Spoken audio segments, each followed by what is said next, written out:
Io in azienda è da più di 30 anni che ho delle parcelle biologiche ed è chiaro che bisogna essere pronti a subire delle perdite. Per me il biologico rimarrà comunque un prodotto di nicchia. A me quello che dà un po' fastidio a volte che mi si dice ma anch'io faccio un po' bio. Cosa vuol dire fare un po' bio? Il convenzionale comunque ci garantisce una produttività. Sono due maniere differenti di lavorare in sostanza. Biologico, convenzionale o altro ancora, modi diversi di fare il vino, in un settore dove comunque in molti ormai guardano ad una produzione più rispettosa dell'ambiente. Noi siamo stati svegliati alle 8 di mattina dal rumore delle motoseghe. Qui un'intera valle è stata tutta sbancata e trasformata in vigneto. Qui c'è prosecco, prosecco e prosecco. Ci sono persone che cercano di vendere casa per scappare ai trattamenti quotidiani che vengono fatti e che quindi entrano nelle loro case, e i soggetti più a rischio sono i bambini. Noi aderiamo a un protocollo di estremo vigore come quello del Prosecco di OGG, con agrofarmaci a basso impatto dell'ultima generazione. Il Prosecco è un successo mondiale da 500 milioni di bottiglie, ma l'avanzata inarrestabile dei vigneti nelle zone di coltivazione preoccupa una parte degli abitanti.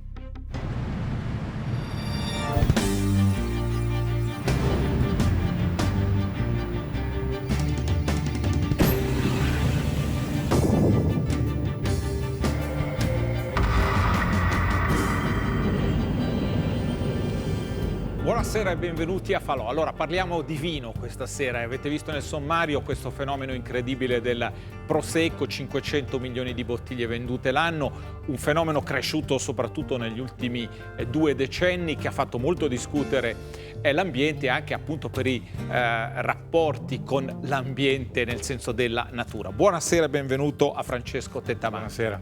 Che è enologo presso una ditta di Balerna che proprio recentemente ha deciso di fare il passo, di passare al biologico. Siete fiduciosi per la prossima vendemmia?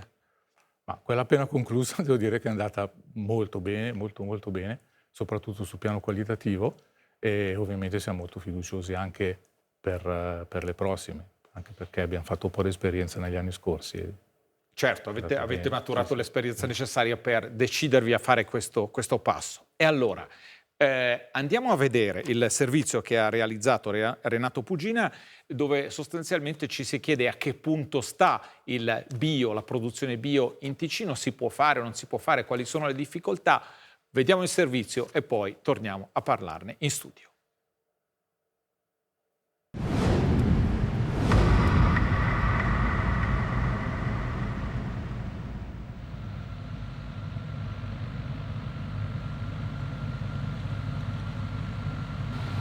Ecco, noi in questo trattamento abbiamo dei prodotti bio combinati a dei prodotti di sintesi, in modo che se dovesse venire a piovere, appunto, quelli prodotti bio vengono dilavati e quelli di sintesi si fissano meglio sulla foglia e possono sopportare le precipitazioni, per non dover entrare continuamente a fare dei trattamenti ogni volta che c'è una pioggia importante.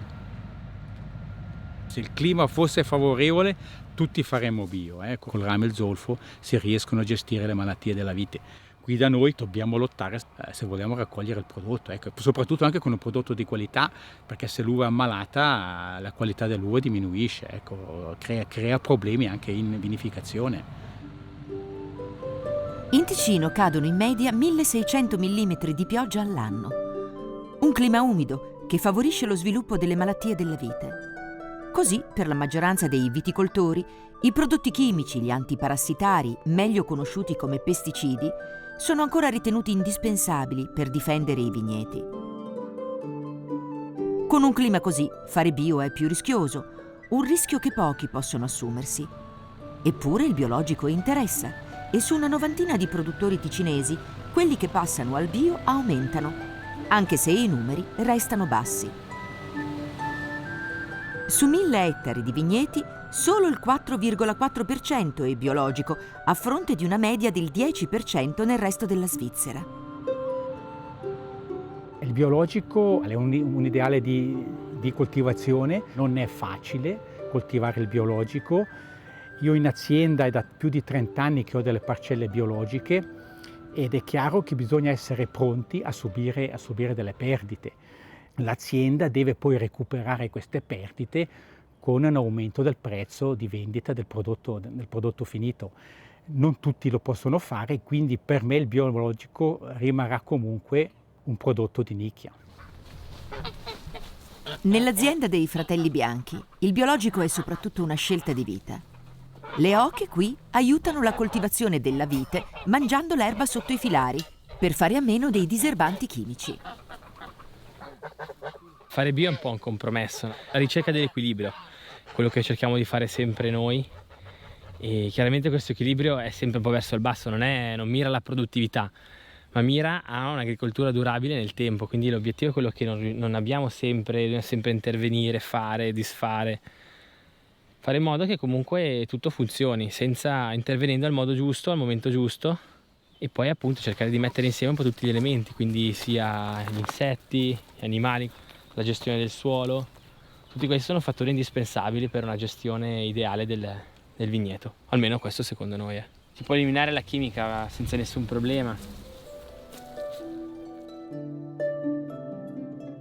Ovviamente ci sono climi dove fare viticoltura o agricoltura biologica è molto più facile. Il Ticino è un clima un po' più complicato, però si può fare perché noi lo stiamo facendo da 20 anni, adesso c'è altri viticoltori che si stanno mettendo, quindi sì, si può fare. Noi oltre che farlo ci crediamo veramente nel bio, cioè per noi è veramente importante, sta funzionando.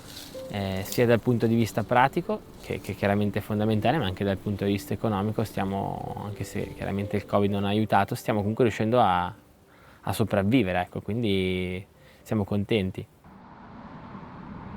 La cantina sociale di Mendrisio è l'unica cooperativa sociale ancora attiva sul territorio ed è una tra le maggiori realtà produttive. Con le sue 700.000 bottiglie all'anno è un punto di riferimento imprescindibile della viticoltura ticinese. Nel biologico è importantissimo che il viticoltore sia praticamente ogni giorno a contatto col suo vigneto e che lo possa curare. Nel convenzionale si ha un po' più la libertà, nel senso che questi prodotti di sintesi ci garantiscono almeno una forchetta tra i 10 e i 12, al massimo 14 giorni di durata, di persistenza sulla pianta, dove il viticoltore alla fine può dormire sonni più tranquilli. Sono due maniere differenti di lavorare in sostanza. Non ce n'è, a mio modo di vedere, uno migliore dell'altro. Il convenzionale comunque ci garantisce una produttività, ci garantisce, se vogliamo, una tranquillità.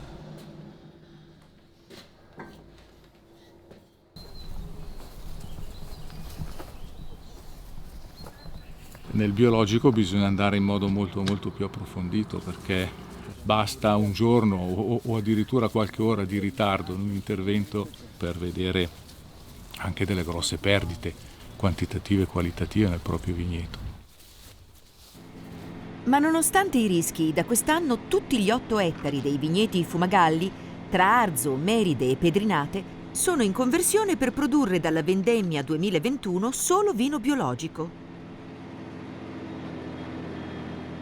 Questo per un fatto di sensibilità ambientale e dall'altro perché si vedono anche delle buone opportunità. Dunque quando si è imprenditori bisogna avere un cuore ma anche una testa, e quando entrambe vanno in una direzione, ecco, penso che questa sia la soluzione migliore. Però bella, la produzione è veramente equilibrata, mi piace tantissimo. Se pensiamo ai nostri nonni, senza andare molto più indietro, questi lavoravano praticamente come lavora un viticoltore biologico attualmente. È un tornare un po' indietro, però partendo con delle basi scientifiche che certamente 50 anni fa non c'erano. Oggi, come allora, il rame e lo zolfo sono ancora la base dei trattamenti fitosanitari ammessi nella viticoltura biologica. Nel caso di una pioggia abbondante, si disperdono nel terreno e il trattamento va rifatto. Non utilizzare i prodotti chimici comporta del lavoro in più rispetto alla viticoltura convenzionale. Nel biologico chiaramente abbiamo un po' più di lavoro, nel senso che già dal sottofila che non possiamo usare erbicidi, dobbiamo entrare per forza manualmente e tenere l'erba bassa. Adesso ho costruito delle macchine che aiutano anche questo lavoro. Comunque dobbiamo calcolare che almeno un terzo in più di lavoro è da fare.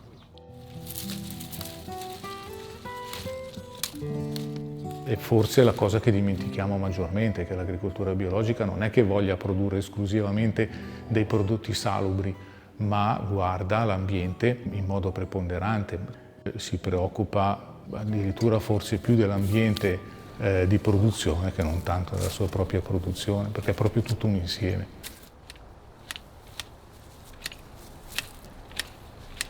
Si sta cercando sempre di più di trovare un equilibrio con la natura.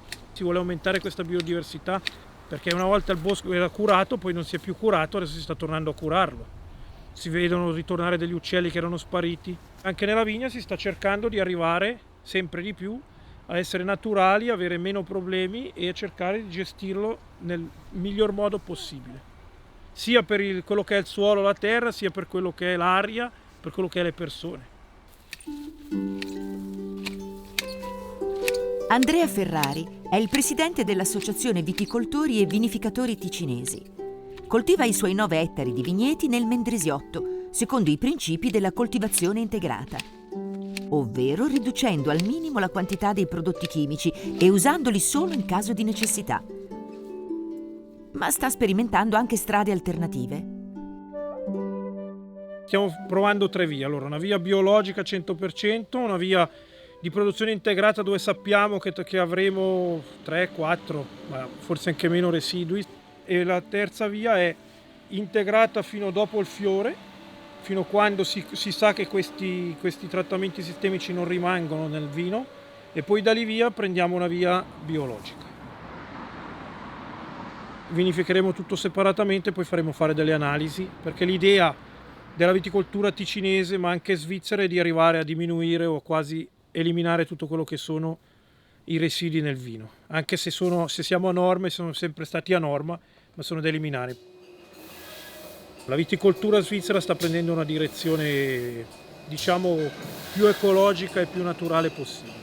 Secondo me si può arrivare senza dover gestire completamente biologico, ma gestire giusto, a essere naturali quasi al 100% e avere quasi 0 residui. E un grande sostegno arriva da ricerca e tecnologia che aiutano i viticoltori a diminuire l'impatto dei prodotti chimici. Questa è una delle 12 centraline meteorologiche dislocate in Ticino. Questa centralina misura temperatura, umidità, bagnatura fogliare e precipitazioni e serve all'interno di questa piattaforma agrometeo ad afforaggiare dei modelli che determinano il rischio di infezione e la loro gravità in base alle condizioni meteorologiche. Abbiamo avuto 1, 2, 3, 4, 5, 6, 7 infezioni molto forti. Quindi possiamo dire che su questo arco di tempo la pressione della peronospora, quindi il suo potenziale infettivo, è stato estremamente forte. Questo è un po' il risultato, non ancora finale, ma il risultato oggi, all'inizio della maturazione delle uve, se un viticoltore non facesse nulla nella sua parcella. Fino a giugno è stata tranquilla, facile gestire il vigneto. Dopo da luglio è acqua, e sole, è acqua. Iniziare a fare un lavoro pioveva. È sempre un guardare in aria. Adesso guardiamo telefono e il radar meteo. Abbiamo diverse tecniche per migliorare gli interventi.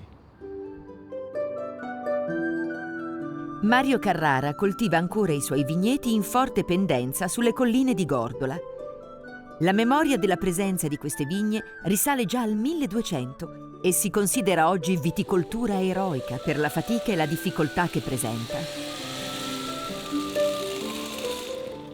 Si parla del vigneto in pianura e il vigneto in collina non meccanizzabile, un aumento delle ore di lavoro più o meno del 30-40%. Qui andiamo ancora oltre.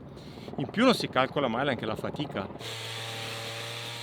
Un po' di grandine è arrivata, Per fortuna ho visto dei disastri in Ticino purtroppo. Qui l'abbiamo scampata. No, biologico no. Negli ultimi anni abbiamo fatto veramente tanto per fare dei trattamenti più mirati, siamo obbligati anche a frequentare dei corsi di aggiornamento, anche sono stati proibiti delle materie attive che secondo gli esperti creano problemi anche a noi, ma anche a tutta la biodiversità. La ricerca deve fare la sua parte e noi dobbiamo portare a casa il nostro prodotto sano alla vendemmia. Questo è l'obiettivo. I viticoltori oggi sono sempre più confrontati con le malattie della vite, attacchi di insetti e cambiamenti climatici. E poi anche il mercato e le esigenze dei consumatori sono cambiati. L'azienda Tamborini è tra le più rilevanti realtà ticinesi. Gestisce 25 ettari di vigneti e le uve di altri 90 viticoltori, con una produzione di oltre 700.000 bottiglie all'anno. La qualità è di fondamentale importanza, ma il consumatore richiede anche dei prodotti che siano sostenibili, non residuali e che possano appunto andare incontro a una direzione biologica. Riusciamo a minimizzare il numero di trattamenti e soprattutto a minimizzare anche il numero di principi attivi presenti all'interno dei nostri vini. L'importante è non vedere o bianco o nero, biologico, convenzionale, lavorare sulla sostenibilità, cercare di portare a casa uva sana, di qualità e col minor residuo possibile. Insomma, i prodotti chimici sono un po' come il convitato di pietra. Si usano, ma nessuno vuole poi ritrovarseli nella bottiglia. Eppure un contributo importante alla riduzione della chimica nei vigneti arriva dalle cosiddette varietà interspecifiche, specie resistenti alle principali malattie della vite ottenute da incroci tra viti europee, americane e asiatiche.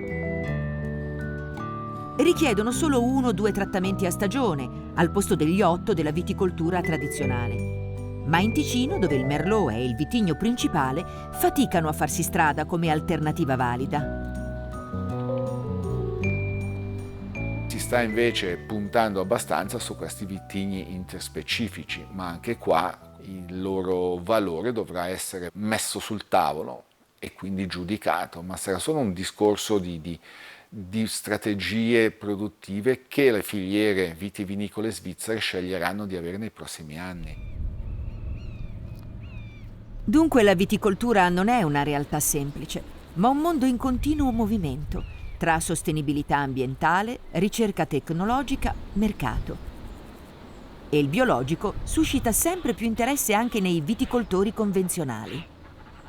Si parla molto del bio, faccio un po', però poi a un certo punto bisogna veramente anche essere coraggiosi e dire io mi lancio e lo facciamo, no? Perché a me quello che dà un po' fastidio a volte che mi si dice ma anch'io faccio un po' bio. E dico ma come un po' bio? Cosa vuol dire fare un po' bio?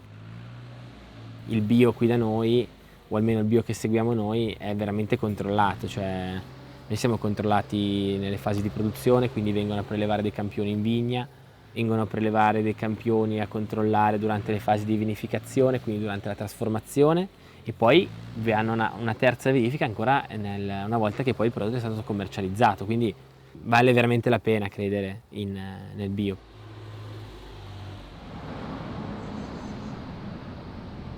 Al laboratorio cantonale di Bellinzona, tra le altre cose, compete anche l'analisi dei vini. A intervalli regolari vengono effettuati controlli a campione sia sui vini in vendita che direttamente nelle aziende vinicole. Sottolineiamo subito che i vini analizzati rispettano tutte le norme federali sui residui di pesticidi ammessi in viticoltura. Ma siamo qui per verificare se effettivamente ci sono dei miglioramenti. Per quello che riguarda il numero di residui, la media delle ultime analisi, appunto seppur ancora parziale, è di 5-6 residui, Quello che però notiamo è che non abbiamo più picchi alti come avevamo in passato sul numero massimo di residui.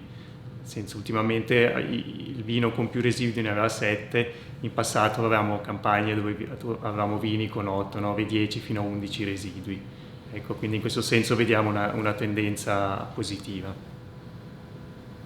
Abbiamo anche campioni con 0 residui, pensiamo ai vini bianchi, abbiamo tra 0 e 1 residuo massimo. Vini rossi abbiamo campioni con 0, 1, 2, quindi ecco, ci sono anche vini convenzionali con bassi residui, sì.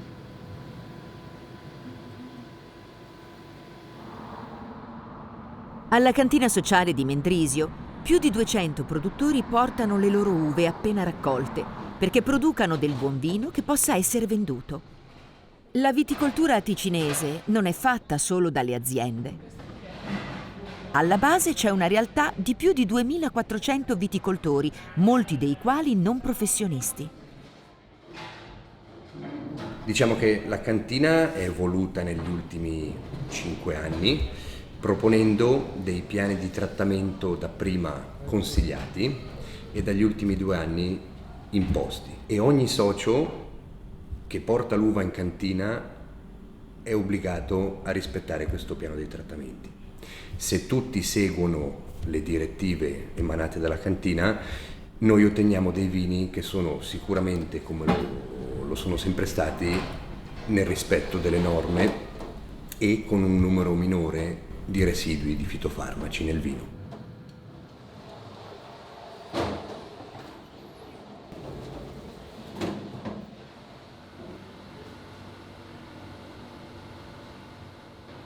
Dal 2015 come Tamburini ci siamo presi l'impegno di investire 10.000 franchi l'anno in analisi per verificare i residui dei prodotti fitosanitari nei vini ottenuti.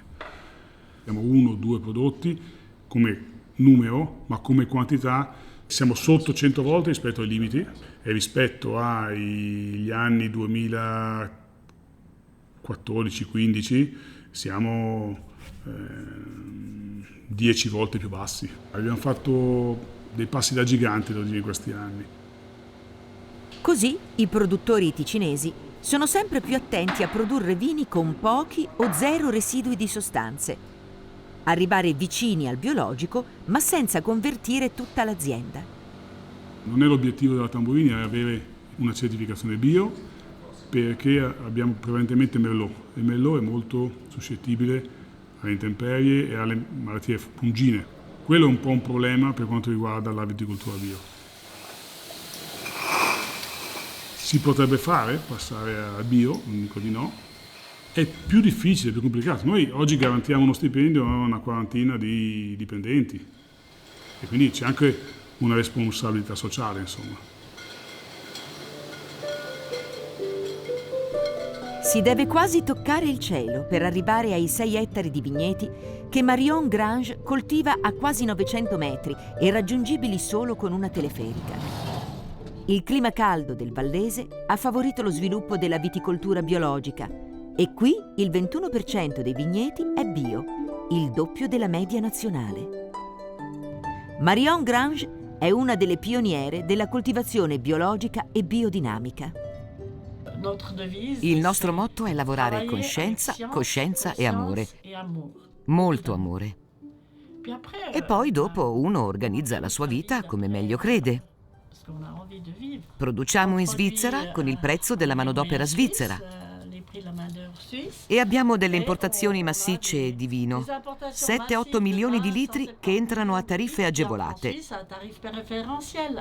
Come possiamo fare a produrre in modo meno caro? Quelli che portano la vendemmia in una grande cantina per 2 o 3 franchi al chilo, in base al tipo di uva, sono obbligati, tra virgolette, a utilizzare i prodotti chimici per diminuire i costi. E allora perché produrre così tanto? Io preferisco produrre vini di qualità e oggi la gente cerca questa qualità. Per questo i miei vini sono un po' più cari. È una tisana di ortica, la sto cuocendo. La utilizzo per trattare la vigna, per rinforzarla. Posso anche berla. È molto buona l'ortica. La boire, c'est très bon l'ortie. E poi dopo 1 organizza la sua vita come meglio crede. Come possiamo fare a produrre in modo meno caro? Quelli che portano la vendemmia in una grande cantina per 2 o 3 franchi al chilo, in base al tipo di uva, sono obbligati, tra virgolette, a utilizzare i prodotti chimici per diminuire i costi. E allora perché produrre così tanto? Io preferisco produrre vini di qualità e oggi la gente cerca questa qualità. Per questo i miei vini sono un po' più cari. È una tisana di ortica, la sto cuocendo. La utilizzo per trattare la vigna, per rinforzarla. Posso anche berla. È molto buona l'ortica. È straordinaria, è piena di ferro. L'ortica è una pianta straordinaria.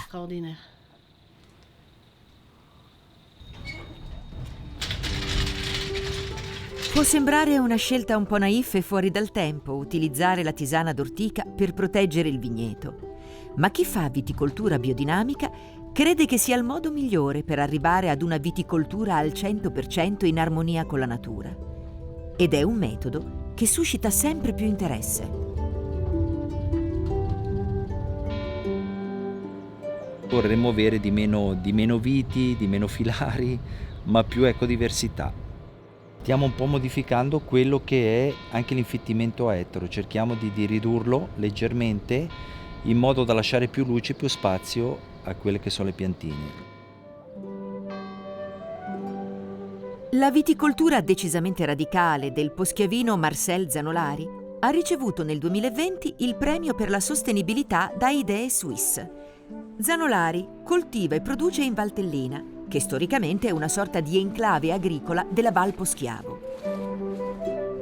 I vigneti dei poschiavini sono da sempre nella fascia di confine che si estende dalla dogana per una decina di chilometri nel territorio valtellinese. E Zanolari è stato il primo viticoltore a produrre qui vino in modo biodinamico. Per noi la biodinamica è proprio il fattore di portare una vitalità nel terreno, avere dei terreni vivi che fanno materia organica, cioè non solo asportare e ridonare, ma dare molto in più di quello che asporti, che si fa col 500P, che niente meno che cacca di mucca messa in un corno di mucca che ha partorito almeno una volta e possibilmente da natura biologica. Fanno del concime, mangiano i prati anche dei vicini. Adesso abbiamo 2 caprettine qua, una berola e una verzasca, però loro d'inverno hanno circa questi 6 ettari dove loro sono liberi, tranne le capre che le portiamo solo se facciamo delle lavorazioni, in modo che non ci scappano.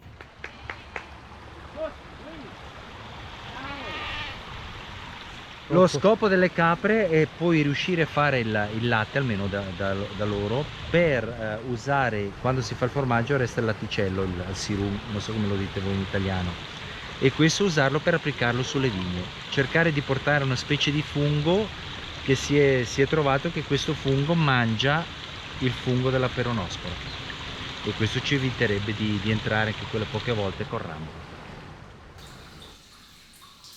Osservazione, contatto e conoscenza della natura sono alla base del progetto vinicolo di Zanolari, premiato da Idee Suisse. Una viticoltura completamente in armonia con l'ambiente, senza compromessi produttivi e commerciali. E lì è stata proprio la scelta volersi identificare differenti dagli altri senza avere lo stesso standard, ecco. Abbiamo tribolato un po', sempre di più viene prezzato e il fattore forse che ci dà ragione è che altri stanno intraprendendo questa via. Una via aperta in un contesto molto particolare, quello del patrimonio UNESCO della Val Poschiavo, dove si sta portando avanti il progetto 100% Bio Poschiavo. Un esempio unico a livello internazionale, dove le superfici agricole saranno tutte biologiche. Siamo circa al 95% di superficie agricola certificata bio e uno degli obiettivi è di arrivare al 100% nei prossimi anni. Ci sono alcune aziende che sono in procinto di trasformarsi da convenzionale a bio, quindi l'obiettivo è raggiungibile. Oggi la Val Poschiavo è in grado di offrire un paniere di 150 prodotti biologici, dal vino ai cereali alle piante officinali, dai frutti di bosco al latte, dalla carne ai formaggi. Qui il biologico non è solo frutto di una scelta solo individuale, ma la spinta di tutta una comunità e anche di una volontà politica. E la possibilità di proporre prodotti al 100% locali e biologici è diventato anche un punto forte dell'offerta turistica della valle. Sarei molto felice se ci fossero molte più valli o territori che intraprendono un processo di questo tipo. È possibile, crea qualità della vita su un territorio, dà prospettive di sviluppo per il futuro e permette alle nuove generazioni di avere anche un esempio positivo su come gestire un territorio.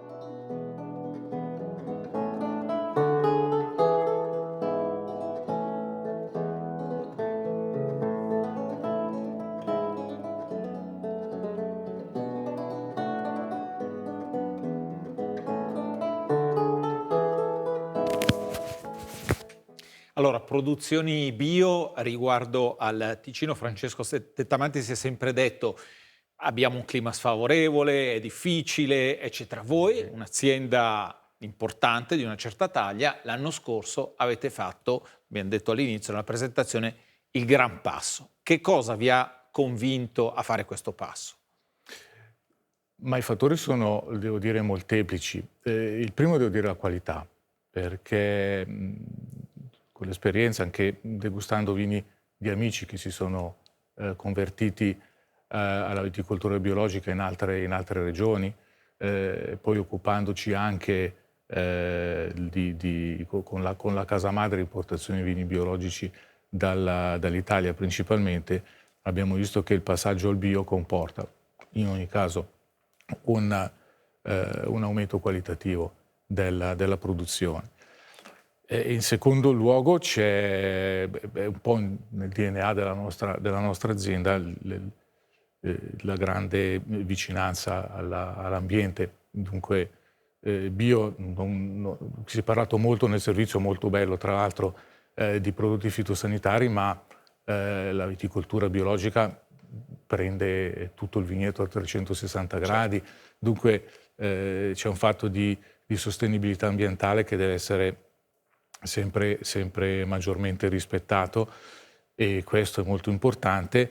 C'è anche un aspetto di responsabilità sociale verso chi lavora all'interno del vigneto e magari mette le mani nelle foglie già il giorno successivo a un intervento fitosanitario, e poi non da ultimo un'opportunità commerciale che può essere interessante perché la ricerca c'è. Voi avete una bella quantità di una certa superficie, una superficie importante vignata. C'è qualche collega che quando lei diceva l'anno prossimo facciamo tutto bio, l'ha guardata con un po' di sospetto? Sì, più che sospetto, come se fossimo dei marziani, nel senso che c'è ancora questa idea che la viticoltura biologica comporti degli enormi rischi, che ci sono certamente. Basti pensare che in Vallese non sono abituati dei climi umidi come li abbiamo noi, e quest'anno ho perso veramente moltissimo. I viticoltori biologici vallesani, ma non solo, in tutta la Svizzera hanno perso immense quantità d'uva. Noi fortunatamente o sfortunatamente siamo abituati ad un clima piuttosto inclemente e come dire, con un po' di abitudine e di esperienza, essendoci come dire, spaccati la faccia qualche volta con qualche perdita, il tiro si corregge in modo costante, si conosce sempre meglio la malattia o le varie malattie, il modo di intervenire. Dunque ci sono dei rischi, ma ecco, quando si prende una decisione, la ponderazione fra il rischio e l'opportunità, noi abbiamo visto più opportunità che rischi e abbiamo deciso di fare il salto. Oggi il Ticino ha, abbiamo sentito nel servizio, circa il 4% di produzione biologica. Secondo lei, in Svizzera siamo circa al 10%, ci sono regioni della Francia e dell'Italia dove ormai siamo oltre il 20%, il 30%. Secondo lei a che percentuale si può arrivare in Ticino? Guardi, non saprei dirle al momento perché è veramente molto complicato. Io vedo che c'è un grande interesse.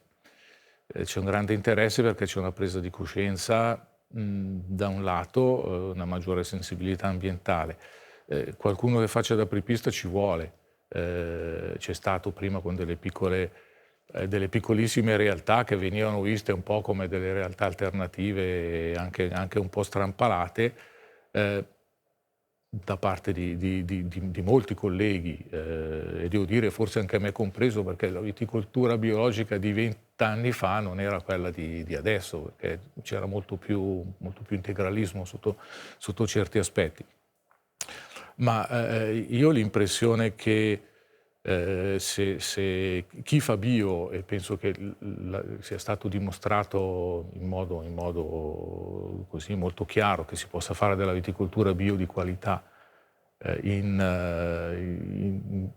tutte le regioni viticole del mondo, anche in Ticino possiamo fare bene in questo senso. Chi guarda dall'esterno a volte si sente dire ma anche il bio usa dei prodotti chimici, soprattutto, l'abbiamo sentito pure nel servizio, lo zolfo e il rame. Ecco, sì. Come risponde a questa osservazione? Beh, sono prodotti di origine naturale e non sono di sintesi, innanzitutto. Lo zolfo è molto più neutro, se vogliamo, perché si disperde nel terreno senza creare danni, può creare una leggera acidificazione, soprattutto nei terreni non calcarei, però basta un piccolo intervento con della calce o della dolomia per neutralizzare tutto, non ci sono grossi problemi. Il rame effettivamente può comportare dei problemi perché è un metallo pesante e permane nel terreno abbastanza inquinante. Devo dire però che l'utilizzo del rame in agricoltura biologica, in viticoltura biologica, è sempre più mirato, è sempre più dato alla vigna in dosi omeopatiche. Per fare un esempio, noi quest'anno abbiamo usato rame quanto viene usato in un programma di trattamenti in viticoltura integrata, siamo attorno ai 3 kg per ettaro, però dato con 12 interventi molto mirati, però ecco, c'è solo il rame e non ci sono gli altri prodotti. Dunque, anche se va detto, l'abbiamo visto nel servizio tutti quanti, no? In generale anche chi fa viticoltura convenzionale cerca di ridurre al minimo l'apporto di questi prodotti. No? Ha una tendenza generale. Certo. È ovvio, perché c'è una maggiore sensibilità nei confronti dell'ambiente, ma si vogliono sempre più evitare i problemi residui nel vino, che se nel biologico sono pari a zero, perché il rame dopo la fermentazione alcolica precipita, nel vino si elimina con le feci, nel vino non ce n'è, lo zolfo pure, altri prodotti di sintesi possono anche permanere in dosi molto piccole. Devo dire che dalle analisi fatte non ci sono delle grandissime dosi o dei grandissimi residui di questi enti parassitari. Il problema è la somma di molti residui che si accumulano, dovuti soprattutto ad un mancato coordinamento dei piani di trattamento da parte di chi acquistava l'uva, cosa che negli ultimi 3-4 anni sta cambiando in modo molto molto rapido. Allora, lei ha introdotto un tema molto importante, quello del rapporto tra il vino e l'ambiente, e allora le propongo di vedere assieme il prossimo contributo di questa sera, che riguarda il Prosecco, che l'abbiamo detto inizio puntata, ha fatto registrare un successo mondiale, un successo strepitoso, ma dietro questo successo c'è anche in parte una faccia scura. Vediamo il servizio di nuovo di Renato Pugina.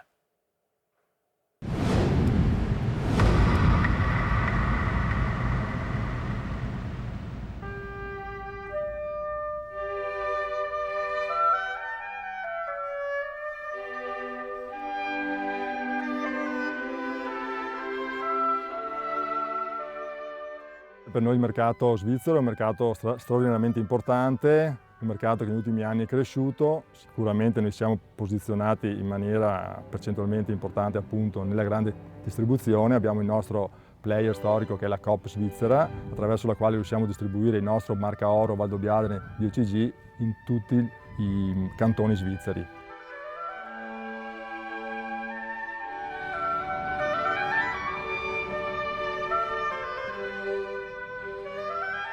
In Europa uno dei mercati che sicuramente rappresenta i volumi più significativi è proprio la Svizzera, che è il terzo in ordine di importanza, in ordine di volume, ma per una serie di considerazioni, per una serie di indicatori economici, rappresenta il primo mercato al mondo, ancor prima che il mercato italiano.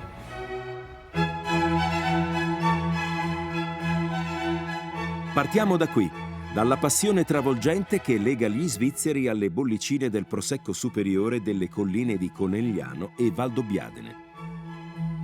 Le cifre dicono tanto. Nel 2019 in Svizzera sono state acquistate 5,2 milioni di bottiglie e in 15 anni le vendite di questo prodotto sono aumentate del 60%. Così siamo venuti tra queste dolci colline per cercare di raccontare questo territorio particolare e complesso. Un paesaggio bello e unico che appare baciato dalla fortuna. Oggi patrimonio dell'UNESCO, ma soprattutto al centro di un fenomeno produttivo di proporzioni mondiali. Da questi vigneti si ricava lo spumante oggi più venduto e popolare al mondo. Ma da dove nasce questo fenomeno? E perché ha così tanto successo?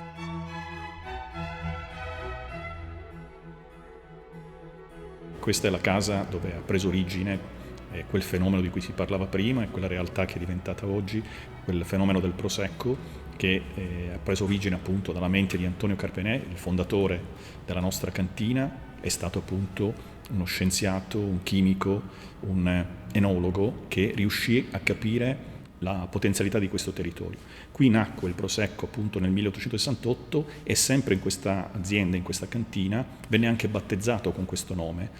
Infatti il primo spumante che la cantina produsse fu denominato come Champagne italiano, questo dal 1868 fino al 1923, per poi nel 1924 essere denominato Prosecco. Da questa storica prima bottiglia e dall'intuizione di valorizzare un vitigno del territorio, la glera, ha origine ormai molti anni fa la marcia trionfale delle bollicine del Prosecco. Ma è soprattutto negli ultimi 20 anni che ha preso forma un miracolo economico senza eguali. Da questi vigneti in forte pendenza si ricava un vino spumante leggero, adatto per tutte le occasioni, che in breve tempo ha conquistato i palati a tutte le latitudini. Oggi qui si producono ogni anno 92 milioni di bottiglie esportate in 130 paesi. Un'industria che dà lavoro a 6.500 persone e fa da volano all'economia del territorio. Ma qualcosa si è incrinato qui. E non per tutti le bollicine sono sinonimo di allegria.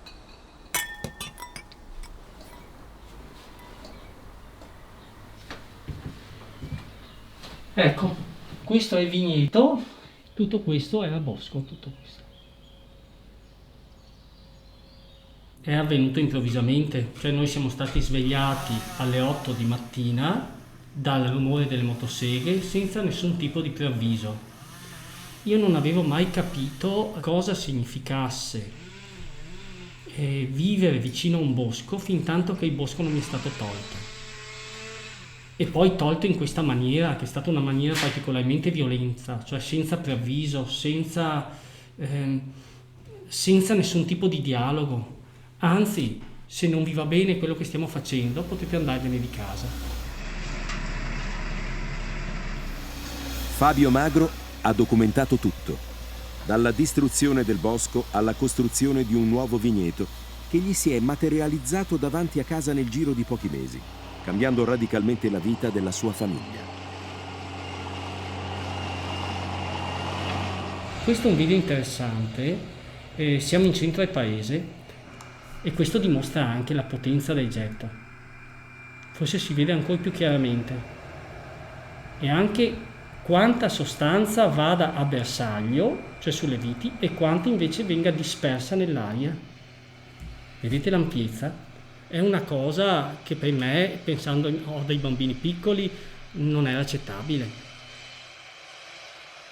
Il trattamento di un vigneto in queste condizioni, cioè con una simile pendenza e con una tale vicinanza alle case, ovviamente le sostanze scendendo entreranno per le finestre dei salotti e si depositeranno sugli arredi, sulle finestre e così via. Da giugno a settembre io devo tenere le finestre di casa chiuse Da lì a lì sono 12 metri circa.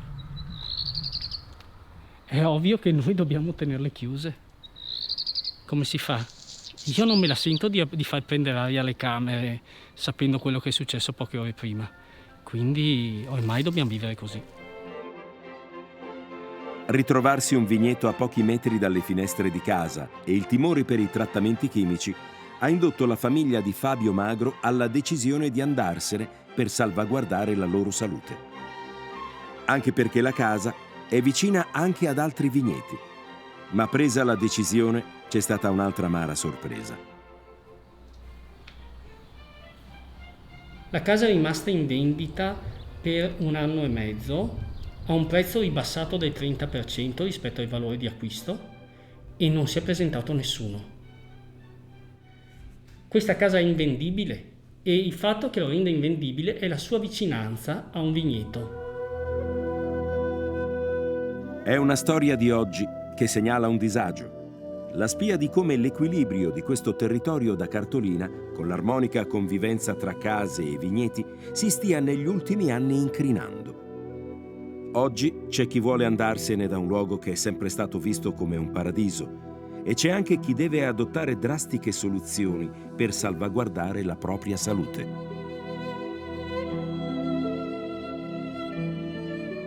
Una zona molto tranquilla, molto bella, circondata da sempre, diciamo, da vigneti, solo che negli ultimi anni, ripeto, io sono 60 anni che giro in questa casa, l'aria era quasi insopportabile. E così, per proteggere la sua famiglia, Luciano Bartolamiol ha deciso di installare un costoso impianto per depurare l'aria all'interno della casa. La paura grande è, sì, abbiamo una figlia appunto di 17 anni e l'ultimo pensiero che vorrei è farla ammalare, insomma, quindi là non vado a risparmio. La chimica sta facendo un po' da padrone in questi settori qua.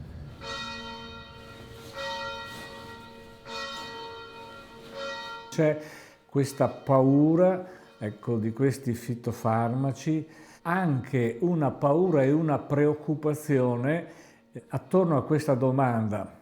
E quando finisce il boom del Prosecco, cosa ci resta, visto che qui c'è Prosecco, Prosecco e Prosecco? Don Maurizio è il parroco di alcuni paesi della zona e si fa portavoce del senso di disagio della sua gente verso una situazione che si sta facendo sempre più difficile. Una paura ma anche un rifiuto che però non viene esplicitato, ecco, per il carattere di riservatezza tipico di queste persone, quindi è un disagio reale ma sommerso. Don Maurizio si è sempre schierato a favore delle famiglie che soffrono per la vicinanza ai vigneti e accusa direttamente la politica di privilegiare interessi economici a discapito della salute pubblica. C'è un'assenza reale della politica, che questa assenza si esprime in una mancanza di regole condivise, che però queste regole partano non tanto dagli interessi di chi ha i vigneti, ma dagli interessi della salute della popolazione.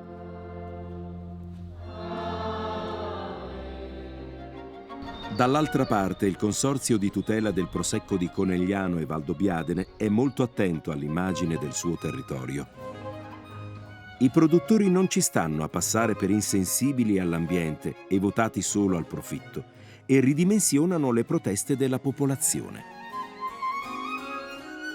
Non vedo una situazione talmente difficile, insuperabile nel nostro territorio, fortunatamente, anche perché insomma abbiamo fatto e stiamo facendo tutto un percorso di sostenibilità produttiva di assoluto livello. È bene che ci sia il confronto, ma siamo anche consapevoli che abbiamo fatto tanti passi avanti e siamo su una strada di primo livello per la sostenibilità ambientale.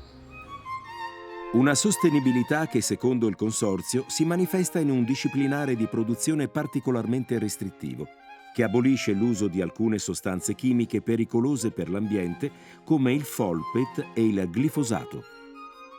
Qui a Conegliano, nella più antica scuola enologica italiana, si formano gli agronomi e gli enologi della zona. Noi aderiamo a un protocollo di estremo vigore come quello del Prosecco di OCG, che non trova uguali a livello nazionale, questo va sottolineato. È un protocollo scomodo per il viticoltore, che però ci garantisce di operare nel migliore dei modi, con agrofarmaci a basso impatto dell'ultima generazione, quelli che ti permettono di fare una viticoltura che può avere un futuro senza intaccare l'ecosistema. I nostri viticoltori devono avere un riguardo particolare e maniacale verso la comunità. Cerchiamo di limitare al massimo l'uso di agrofarmaci, appunto. Noi abbiamo attivato con i nostri viticoltori la certificazione SQNP, che ha un simbolo bellissimo di rispetto ambientale, che è l'APE.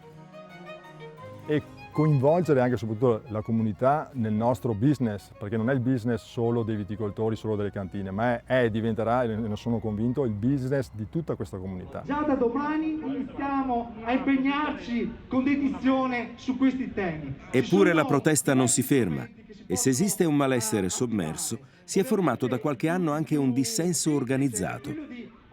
Numerose associazioni di cittadini e comitati nati nella zona chiedono di vietare l'uso dei pesticidi nei vigneti e di fermare la monocoltura della vite. Far portare i nostri contenuti. È risaputo ormai da tantissimi anni, da tantissimi studi, che i pesticidi sono una delle sostanze chimiche più nocive per la salute umana. Noi ci preoccupiamo soprattutto di quelle che sono le fasce più deboli della popolazione. Io faccio il pediatra, mi occupo soprattutto di bambini, ma i bambini, le donne incinte, le persone anziane, anche in questo caso sono quelle più a rischio. Ecco perché è nato il gruppo Mamme. Il gruppo Mamme è nato per evitare che il proprio comune finisse così. Lisa Trinca è la combattiva presidente delle Mamme di Revine Lago, la prima associazione nata qui per denunciare disagio e preoccupazione.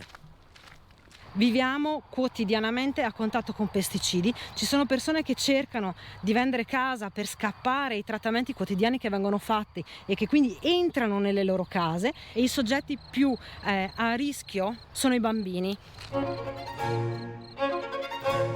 Così la sensibilità ai rischi del contatto con sostanze chimiche dannose per la salute è molto aumentata da queste parti. D'altra parte, la superficie viticola della zona, oggi di 8.431 ettari, è cresciuta dell'87% in 15 anni.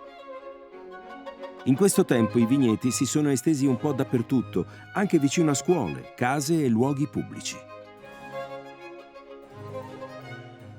Questo è un altro enorme sbancamento che è stato fatto a Campea, e questa è una cosa orribile.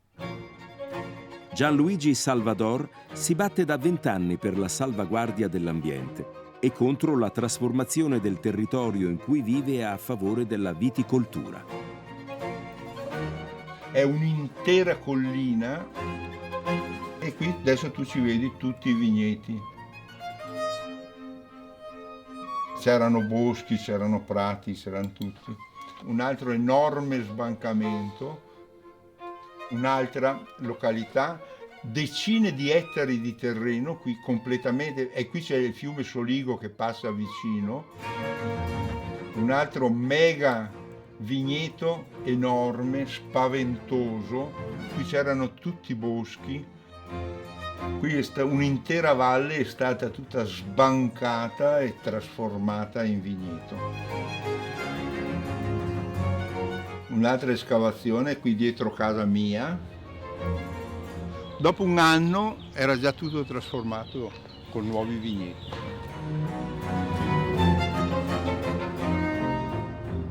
È la politica della quantità e non della tutela del territorio. Guarda che roba, qui proprio in zona UNESCO. 2019, questo qui è recente. Qua eravamo in un paradiso. poi sono arrivati i vigneti e con i vigneti purtroppo sono arrivati anche gli avvelenamenti. Siamo riusciti a dimostrare che le vigne erano la causa, i fitofarmaci utilizzati nelle vigne erano la causa di questo disastro che mi hanno causato, non indifferente per le mie tasche, perché ammontava all'incirca intorno ai 15.000 euro di danni. Qua ci sono delle uova.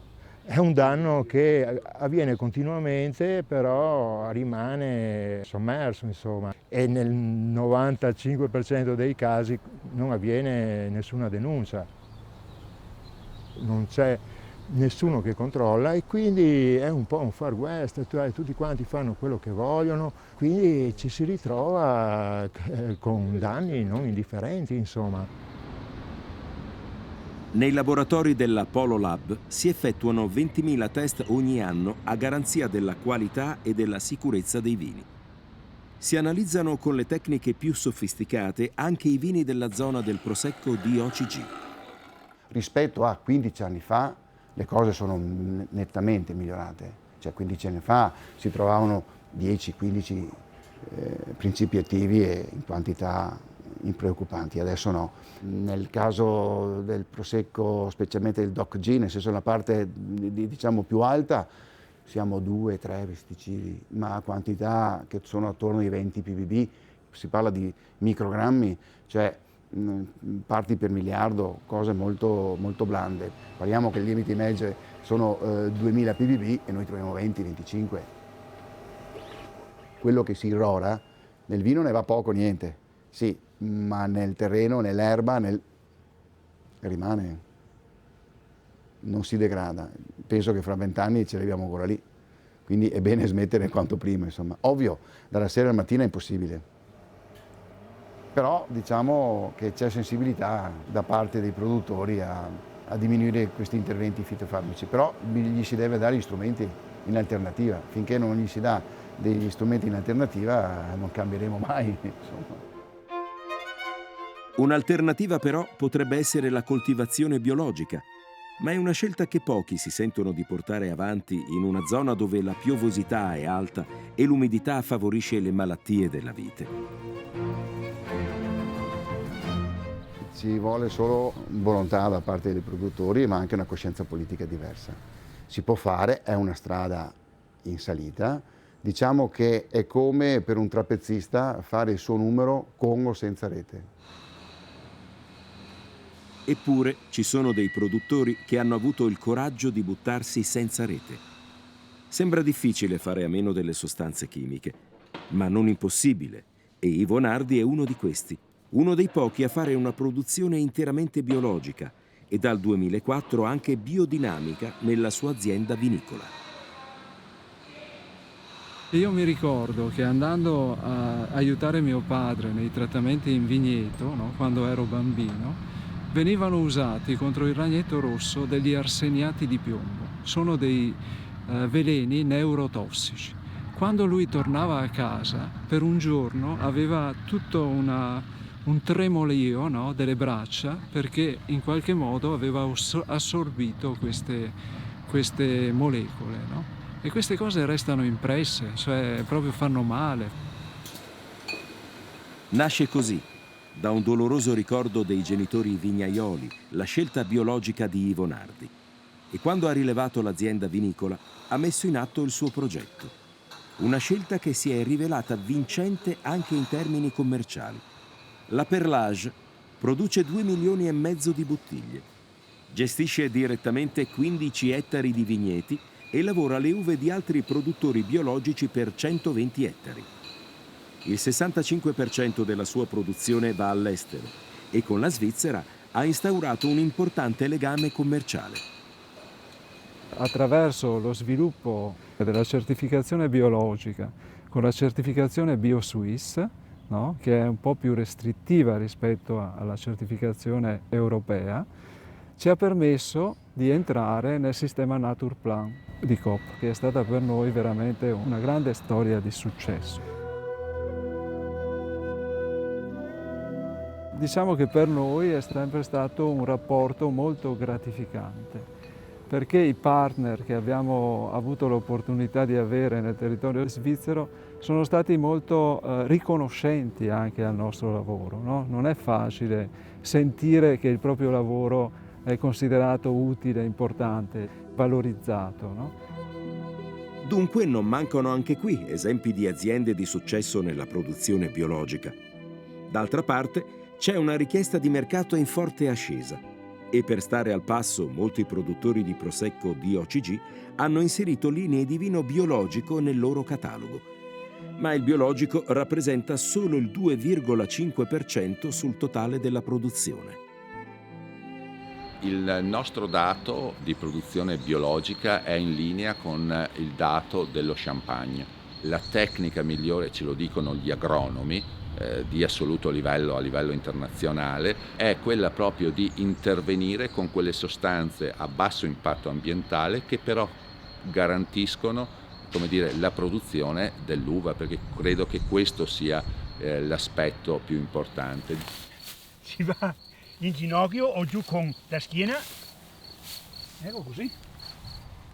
Noi passiamo gran parte dell'estate a fare lo sfalcio, a raccogliere la parte vegetativa, dove ci sono le viti giovani, andiamo a pulire attorno in modo da non danneggiarle. È un gran dispendio di risorsa umana e di tempo e di soldi. Laura Stefani gestisce i 6 ettari dell'azienda creata dai genitori con una forte motivazione. L'adesione al biologico per lei ha radici nella storia della sua famiglia, viticoltori da generazioni. Su 10 ce ne sono 8 che deridono la mia scelta, la nostra scelta di fare biologico, e questa la dice lunga. Il dispendio, il costo per fare la lavorazione è talmente alto che non c'è un ritorno economico importante come le persone vorrebbero, ecco. E siamo in pochi a farlo, ma soprattutto a crederci, perché se non ci credi effettivamente è dura perché devi essere sempre in campo.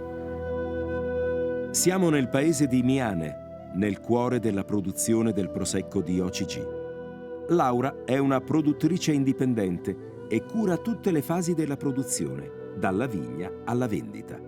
Lei è l'unica della zona a fare viticoltura biologica, segno della difficoltà e anche del coraggio che ci vuole per portare avanti il biologico qui.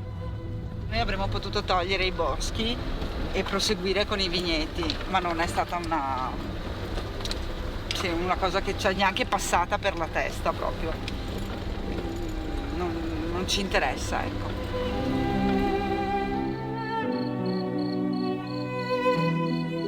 È il vino più venduto al mondo e quindi è il vino più redditizio. Le cantine sociali non stanno spingendo i produttori a coltivare in biologico e ci dovrebbe essere questo incentivo, questa attenzione che non c'è.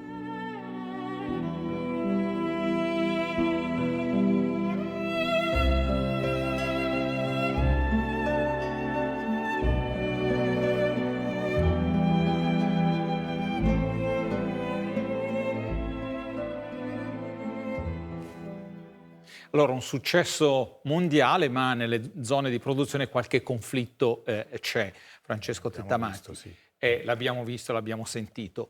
In Ticino c'è molta vigna nelle zone edificabili, c'è molta vigna vicino alle case, ma non c'è questo tipo di conflitto.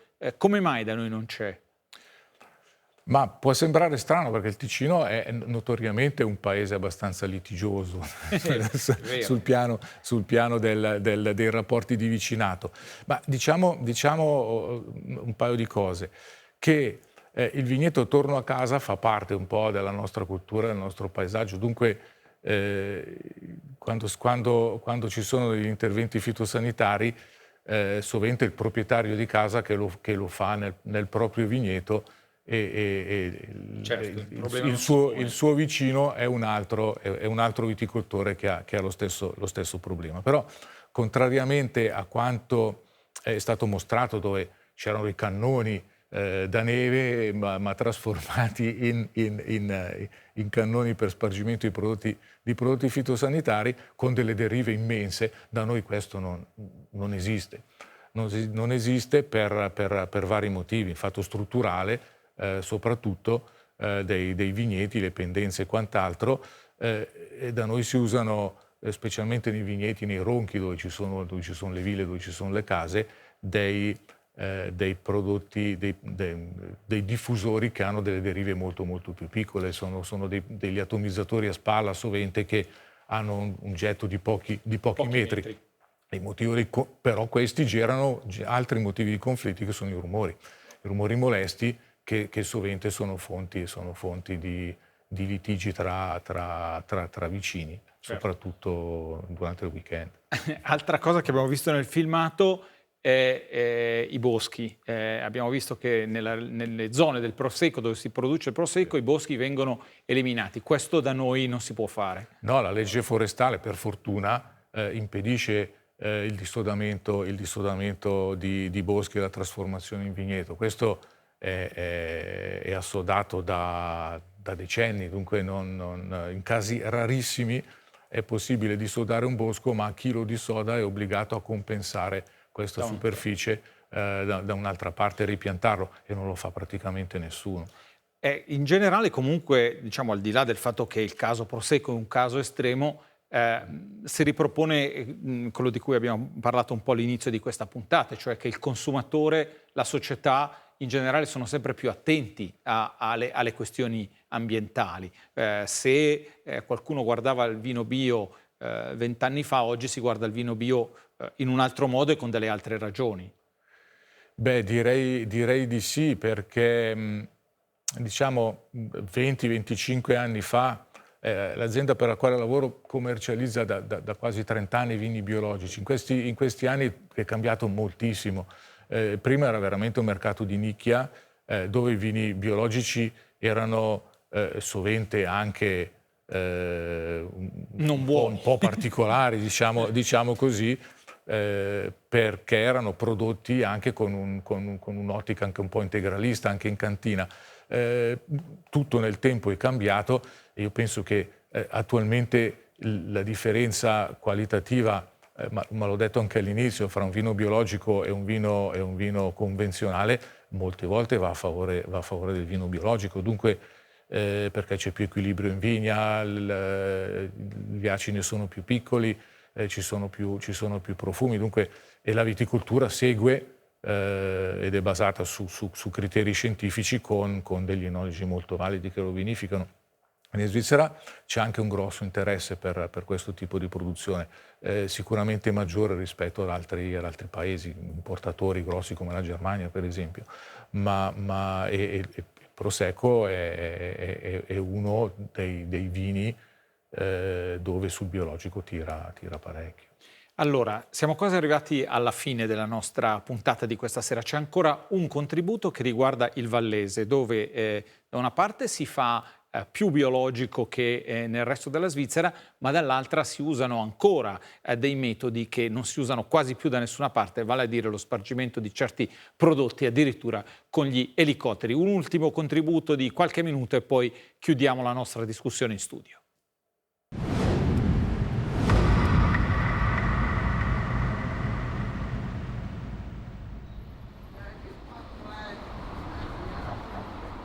Tantissimi di questi pazienti sono già andati da altri neurologi o sono stati già da centri universitari e questi pazienti mi dicevano tutti: io vivo molto vicino a sia un vigneto dove spruzzano con degli elicotteri, e mi sono detto: ma sarebbe possibile?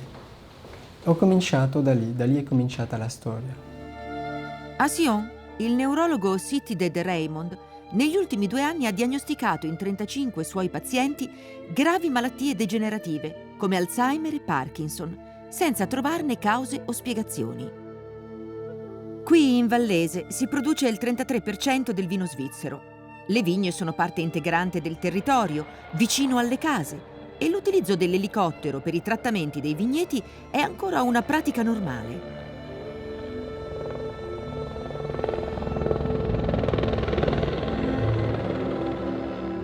Ho cominciato a fare il tasso di alcune sostanze tossiche nel sangue, pesticidi nel sangue umano. La risposta è che tutti hanno qualcosa. Hanno tutti un cocktail, quindi tante sostanze. E quella più preoccupante è l'analisi di questo ragazzo, di cui sono state ritrovate 17 sostanze molto tossiche. Qui si può vedere sul diagramma, di cui una in particolare molto tossica, che è un derivato del chlorpyrifos. Quindi questo pesticidio è stato già vietato in Svizzera. Nonostante tutto si ritrovano delle tracce in tantissime persone.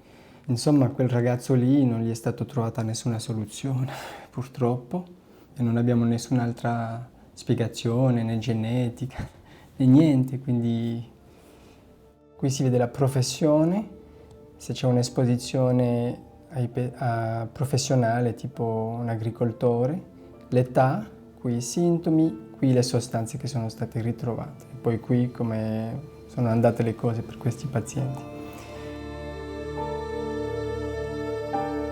Dei 35 malati del dottor Raymond abbiamo incontrato Jean Daniel, al quale il neurologo ha diagnosticato il morbo di Parkinson e nel cui sangue sono state trovate tracce molto consistenti di pesticidi.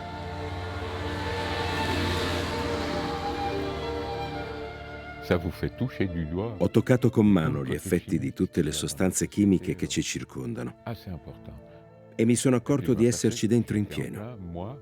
Mi sono detto che era arrivato il mio turno.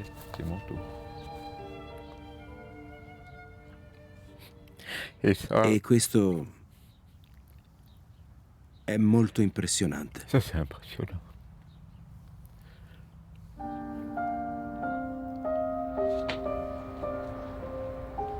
Jean Daniel ha iniziato a lavorare giovanissimo nei vigneti dei genitori. È iniziato da lì il contatto con i pesticidi. Tutti i giorni a maneggiare senza precauzioni le sostanze per irrorare le vigne. E poi, per anni, ha sempre lavorato nel settore agricolo. Faceva parte del mio lavoro preparare le miscele e dispargerle con il turbodiffusore. Fare le dosi, tirare sul coperchio e annusare per capire se andava bene. Faceva parte del lavoro di tutti i giorni. Non mi dicevano di fare attenzione. La causa reale del Parkinson non è ancora veramente conosciuta. Però il legame tra le malattie professionali della vigna e i prodotti fitosanitari oggi è provato.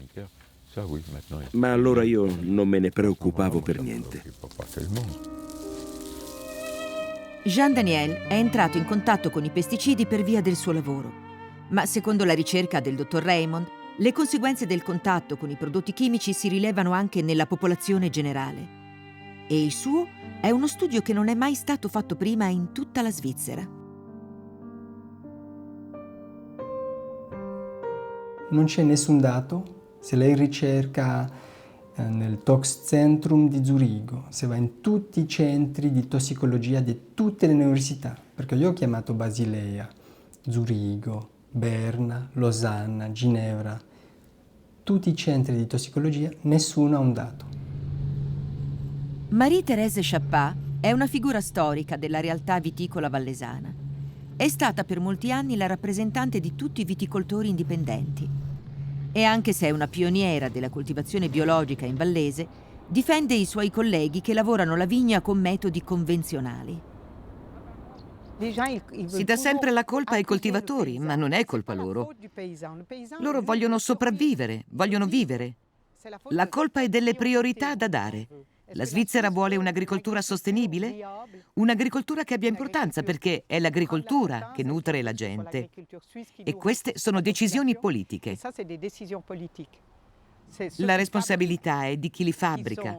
Bisogna che il mondo politico dia un impulso per aiutarci a non usare prodotti di sintesi.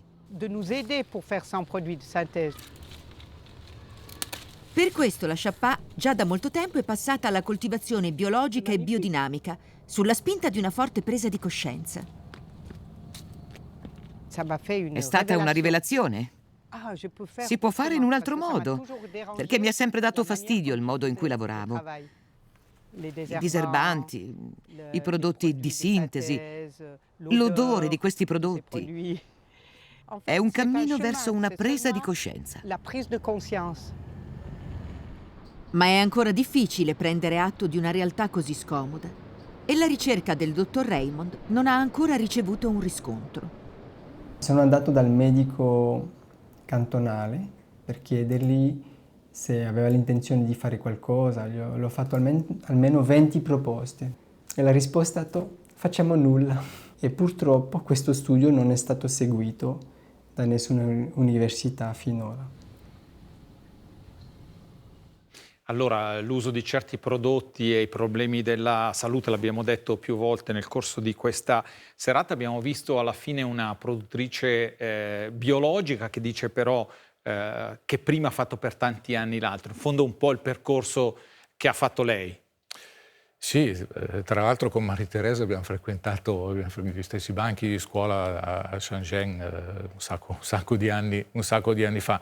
Lei è sempre stata un esempio un po' per tutti, veramente una pioniera nell'ambito del biodinamico. E come dicevo prima, ha fatto da apripista, perché fa dei vini fantastici e... Insomma, la strada è un po' quella. Diciamo, certo. Abbiamo sentito appunto che in Vallesi si usano ancora gli elicotteri per distribuire i prodotti, perché ecco, lei come lo vede questo fatto? Ma è un metodo che mi fa pensare al secolo scorso, perché è veramente desueto. È desueto perché ci sono delle derive immense e penso che le preoccupazioni lì, in questo caso dei vicini, siano più che giustificate. Teniamo conto che un trattamento con l'elicottero, i 2/3 del prodotto vanno sicuramente a finire nell'ambiente o per terra, non certamente sulla vigna. Attualmente ci sono dei sistemi per raggiungere dei vigneti molto discosti, molto performanti, anche nel bio. E anche in Ticino, tra l'altro, li si sta usando con successo, si lavora sempre più con i droni. Certo, che sono molto più precisi. Sono molto più precisi, viaggiano vicino, hanno delle derive veramente limitatissime e sono molto efficaci. E io penso che l'elicottero, specialmente anche quest'anno, con i problemi che hanno avuto, i trattamenti dell'elicottero hanno avuto delle perdite immense, dovute alla peronospora, e non so se avranno un grande futuro.